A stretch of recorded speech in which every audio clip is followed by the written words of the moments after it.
May 1st, 2015, from Roosevelt University in Chicago, Illinois. It was the 2015 NFL Draft, and with the 60th overall selection, the 28th pick in the second round, the Dallas Cowboys select Randy Gregory, the outside linebacker from Nebraska.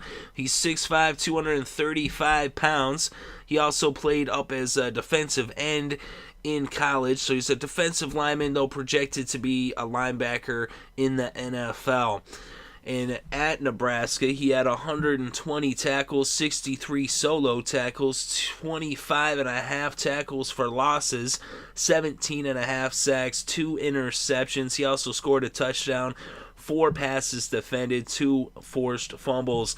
And in his final year at Nebraska, he had 8.5 sacks, or 7 sacks rather. He had 10.5 sacks the year before. It was 8.5 tackles for losses. But more sacks in 2013. But he's still good production from him overall. So he's a really good player. I think this might be the steal of the draft. But let's look at his combine numbers. In the 40-yard dash, 4.64 seconds. His bench press, he put up 24 reps. His vertical jump, 36.5 inches. And his broad jump, 125 inches. That's tops at his position. So he really he's a really good player. Let's look at pro days. 60-yard shuttle time, 11.81 seconds. 3-cone drill, 6.79 seconds.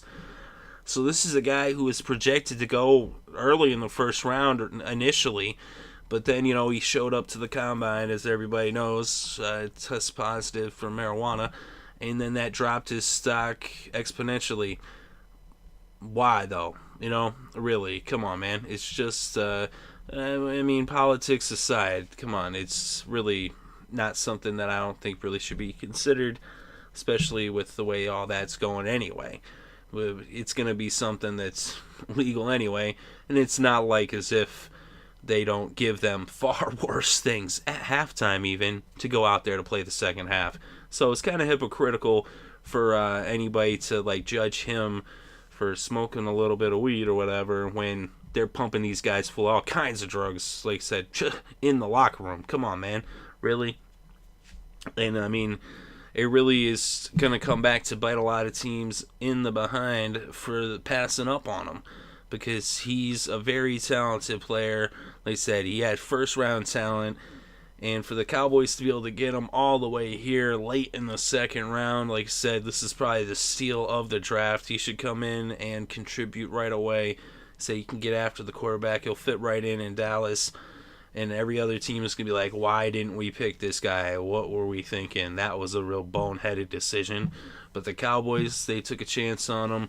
And really, at this point, it's not even much of a chance because where they got him and with how much talent he has, like I said, he's going to come in and contribute right away.